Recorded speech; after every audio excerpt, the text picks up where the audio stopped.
கண்ணல் வருகின்ற நேரம்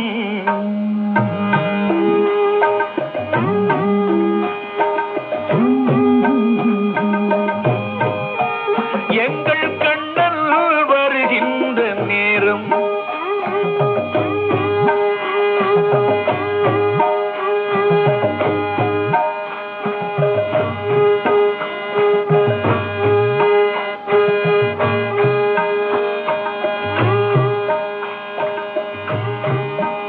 சுவாமி வர்ற போது கொஞ்சம் அமைதியா இருக்கணும்.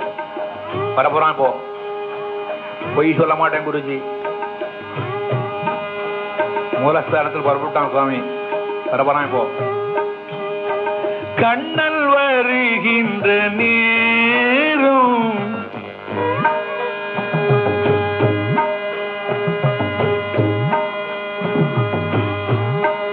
எங்கள் கண்ணன் வருகின்ற நேரம்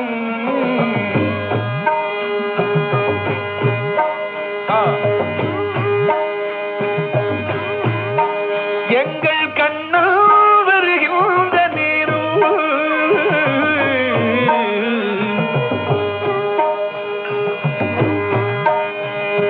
கண்ணல் வருகின்ற நேரம் கரையோரம் என்றால் கண்டு கொழுத்தது பாரும். கண்ணல் வருகின்ற நேரம் கரையோரம் என்றால் கண்டு கொழுத்தது பாரும். அந்த காலத்திடை மோன குயில் ஓசை கிடையாதென தரமான குடலோசை கேளும். போன ஆவி எல்லாம் கூட மீளும். அந்த காலத்திடை மோன குயிலோசி கிடையாதென தரமான குழலோசி கேளும். போன ஆவி எல்லாம் கூட மீளும். போன ஆவி எல்லாம் கூட மீளும்.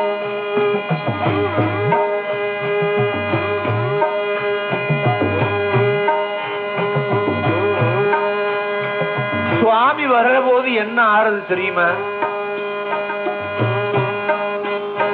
சல்ல சல நம்மிட்டோடும்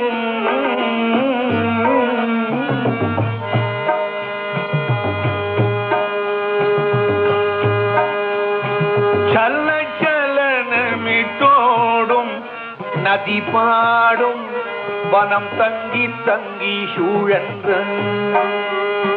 சல்ல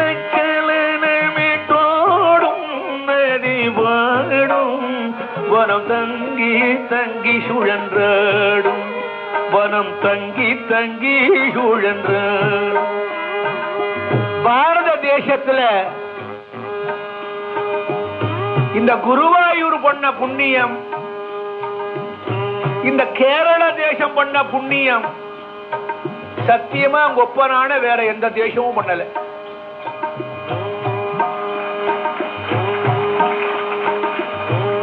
நான் பொய் சொல்ல மாட்டேன். பொய் சொல்லேன் பொய் சொல்லேன் எங்கள் கண்ணன் இன்றி வேறு இல்லேன். சுவாமி மதுரையில பிறந்தான். ராத்திரியோட ராத்திரியா கோகுலம் போனா. பிருந்தாவனத்துல சுவாமி லீல பண்ணினா. இந்த பிருந்தாவனத்துல ஒரு 10-15 மரங்கள் இருக்கு, விருட்சங்கள். சுவாமி ஒவ்வொரு மரமா ஏறி ஏறி குதிப்பனாம். ஆகியனால சில மரங்கள் வளர்ற பொழுதே கிளைகளை பூமி அளவுக்கு தாழ்த்தி கொண்டு வளர்கின்றன. ஏன்னா சுவாமி சின்னவன், 3 வயசு குழந்தை. மேல தாவ முடியுமோ முடியாதோன்னு கிளைகள் கீழே தாழ்ந்து வளர்கின்றன.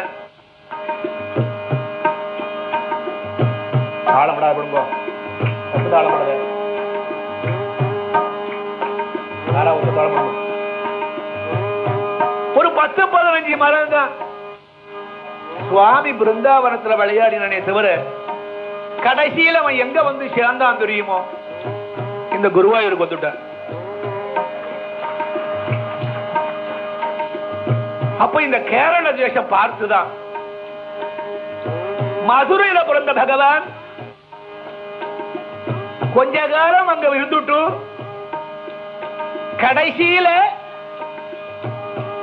இந்த சரீரத்தை பூமியில போடுறதுக்கு தீர்மானம் பண்ணினான் சுவாமி. ஒரு மரத்து மேல ஏறி அமர்ந்து கொண்டார். இலைகளுக்கு மத்தியிலே தன்னுடைய திருவடிகளை நீட்டினார். எங்கோ வேட்டையாட வந்த ஒரு வேடனுக்கு அது தெரிந்தது. இது ஏதோ புறா ஒன்று உட்கார்ந்து கொண்டிருக்கிறது என்று எண்ணி ஒரு அம்பு எய்தார். சுவாமி காலில் அது பட்டது, கீழே விழுந்தார். இது சுவாமி பண்ணின திருவிளையாட. எல்லாரையும் கூப்பிட்டார். யாதவர்கள் அனைவரும் வைகுண்டம் போய்விட்டனர். இப்ப நானும் வைகுண்டம் போறேன். எல்லாரும் அழுதாளாம். இப்பேற்பட்ட திவ்யமான இந்த அழகு ஸ்வரூபம்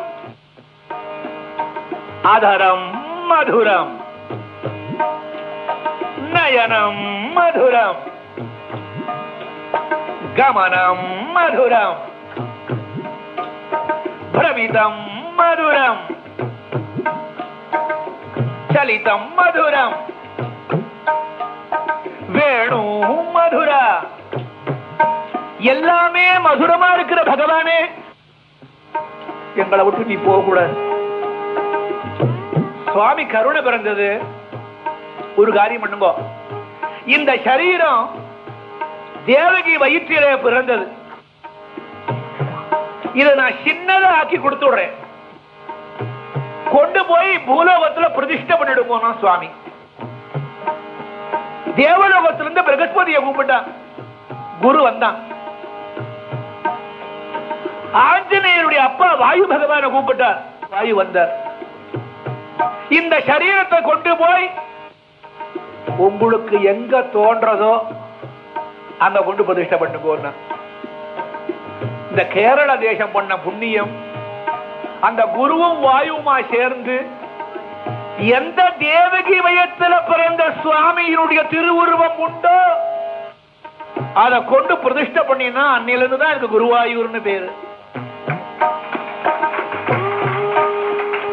மூலஸ்தானத்தில் இருக்கிற பகவான் கல்லுல பண்ணின பகவான் நினைச்சு ஏமாந்து போகாதீங்கோ. சத்தியம் பேசுறேனா, எந்த தேவகி வயத்துல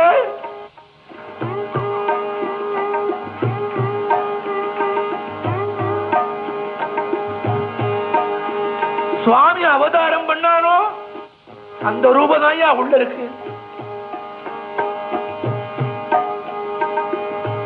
அது கல்லு இல்ல, அது சிலை இல்ல. இந்த ஊருக்கு நான் வந்து ரொம்ப வருஷம் ஆச்சு. இந்த தடவை வரணும்னு தோணித்து. தனியா போக கூடாது, கோஷ்டியோட பண்ணணும்னு ஆசைப்பட்டேன். முதல்ல ஆச்சாரியனை தரிசனம் பண்ணணும். காலையில காலடிக்கு போனேன். ஆச்சாரிய தரிசனம் ஆச்சு. இங்க வந்தேன். இங்க உள்ளவா எல்லாரும் என்ன பயமுறுத்தினா. குருஜி, கோயிலுக்குள்ள அசாத்திய திறக்கு கூட்டம், அங்க பஜனை பண்ண முடியாது. உங்க பஜனைன்னா ஆயிரக்கணக்கான பேர் வருவாளே, அங்க இடமே இல்லை. அதுல கோயிலுக்கு வெளியில ஒரு மண்டபம் இருக்கு, அங்க ஏற்பாடு பண்றோம்னா. சொன்னது வேற யாரும் இல்லை, கோபாலகிருஷ்ணன். அந்த கிருஷ்ணன், அந்த கிருஷ்ணனுடைய தலத்துல இடமில்ல, வாசலுக்கு போன்னு சொன்னார் இவர்.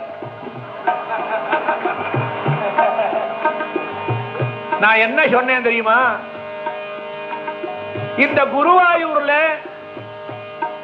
எங்க இருந்தாலும் அவனுடைய சன்னதி. அது ஆலயத்திற்குள்ள மட்டும் சன்னதி இல்ல, இந்த குருவாயூர் கஷேத்திரத்தில் தெருவுக்கு தெருவு, மூலைக்கு மூலை அவனுடைய சன்னதி. ஆகையினால நான் எங்க ஒன்னாலும் பஜனை பண்ணுவேன். என் சுவாமி என்ன தேடி ஓடி வருவான்னு சொன்னேன். அரை மணிக்கெல்லாம் இந்த நிர்வாகஸ்தர் ஓடி வந்தார். வெளியில ஏற்பாடு பண்றது கஷ்டம் சுவாமி, உள்ளேயே வச்சுக்கிறோம். என்ன கோபாலான்னு, என்ன குருவாயூரப்பனுக்கு பொறுக்குமோ என்ன வெளியில அனுப்ப, உள்ள கூப்பிட்டார். இது என்ன கதை சொல்லல, அனுபவம் ஐயா, அனுபவம். இன்னும் சில பேர் சொன்னா, குருஜி தரிசனம் பண்றது ரொம்ப கஷ்டம். அது வேற, லட்சோப லட்ச ஜனங்கள் இருப்பா. ஆகினால் காத்தால 8 மணி வரையில் நடைய திறந்திருப்பா. எப்போ சௌகரியமோ அப்ப பண்ணிக்கலாம் அப்படின்னா நான் சொன்னேன், மெனக்கட்டு என்ன தபோவனத்திலிருந்து இங்க இழுத்தவன் அவனுக்கு எனக்கு எப்படி தரிசனம் கொடுக்கணும்னு அவனுக்கு தெரியும்னு சொல்லிவிட்டேன். உள்ள வந்தேன், அங்க பாராக்காரர்கள் நிற்கிறார்கள், காக்கி சொக்கா போட்டு என்ன நிறுத்தி விட்டான் வெளியில. சரி, குருவாயூரப்பன் ஸ்பெஷலா அழைக்க போலாம் போட்டுக்குன்னு பேசாம இருந்தேன். அவர் பேர் என்ன? சுப்பிரமணியம். திருமாலுடைய மருமான் இல்லையா சுப்பிரமணியம்? திருமாலுக்கு மாப்பிள்ளை இல்லையா சுப்பிரமணியம்? மாப்பிள்ளை அழைச்சிட்டு வந்தா மாமனார் சும்மா இருக்கணும், மரியாதை போயிடுமே. உள்ள விடுறான்னா காக்கி சட்டை உள்ள விட்டு விடுத்து. நேர உள்ள வந்தீங்கன்னா சத்தியம் பேசுறேன் கோபாலகிருஷ்ணனை வச்சுண்டு சன்னதியில ஒரு பய இல்ல, நாங்க 4 பேர் தான். ஏகாந்த தரிசனம்.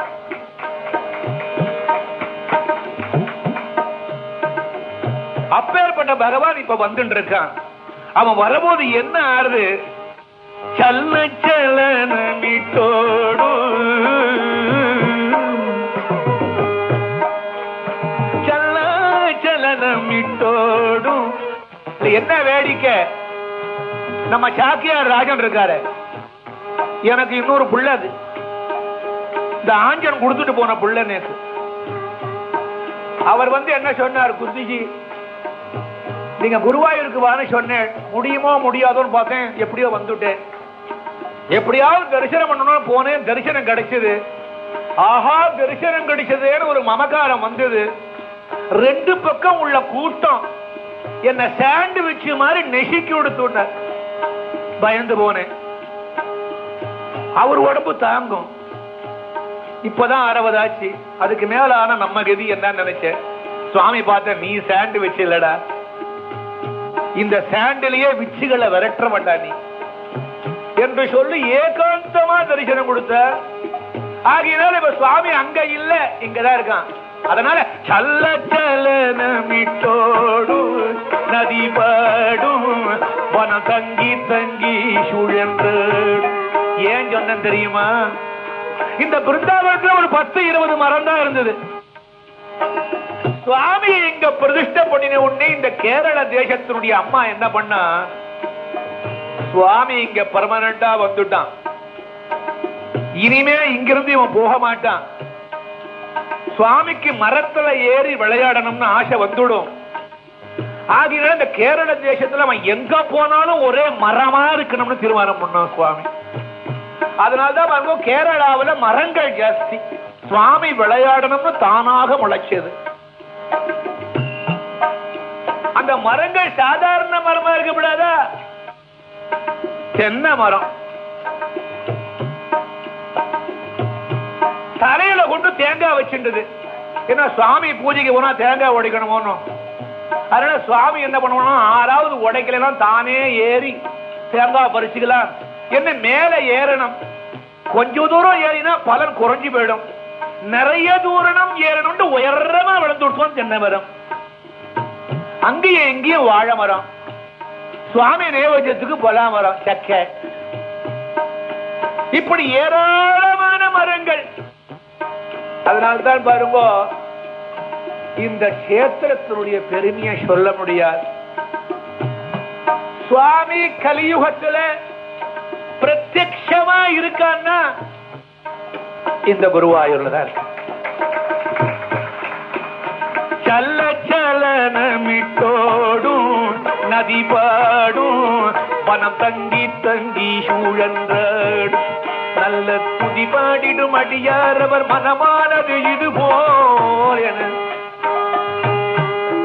நல்ல துதி பாடிடும் அடியார் அவர் மனமானது இது போல் என.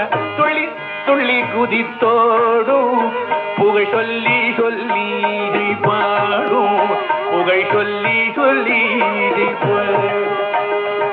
இந்த கிருஷ்ண சன்னதிக்கு வரவெல்லாம் என்ன சொல்றா தெரியுமா? கிருஷ்ணா கிருஷ்ணா யாராவது சொல்றாராக ஒரு வார்த்தை இல்லை. நாராயணா நாராயண நாராயண நாராயண நாராயண. இந்த கேரள தேசத்தினுடைய ஒரு அற்புதம் பாருங்க, இவ எந்த கோவிலுக்கு போனாலும் நாராயணா நாராயணா சொல்லுவா. பகவதி கோயிலுக்கு போனாலும் நாராயண நாராயண நாராயண.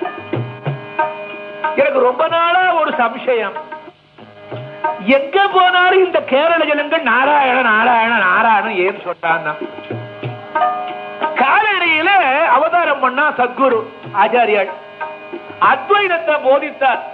நான் யார் என்று விசாரணை செய் என்று சொன்னார். நான் யார் என்று ஆத்ம விசாரணை பண்ணணும்னு சத்குரு சொன்னார். அப்ப மலையாளத்துல என்ன சொல்லணும்? ஞான் ஆராண ஞான் ஆராண ஞான் ஆராண ஞான் ஆராண ஞான் ஆராயண நாராயண நாராயண. அந்த குருது உபதேசத்தை இன்னைக்கும் நீங்கள் எல்லாம் பின்பற்றுகிறீர்கள்.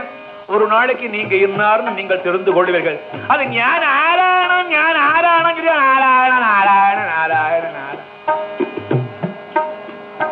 சல்ல சலனமிட்டோடும் நதி பாடும் வனம் தங்கி தங்கி சுழன்று நல்ல துதிபாடிடும் அடியாரவர் மனமானது போல துள்ளி துள்ளி குதித்தோடும் புகழ் சொல்லி சொல்லி புகழ் சொல்லி சொல்லி.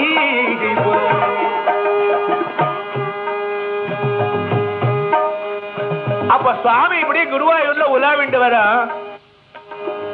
ஒரு பக்கம் தாழம்பு வளர்ந்திருக்கு. தாழம்பு தெரியும் இல்லையா? தாழம்பு அறியுமோ? தாழம்பு. இந்த தாழம்பு என்ன பண்ணிட்டா, கிருஷ்ணன் வர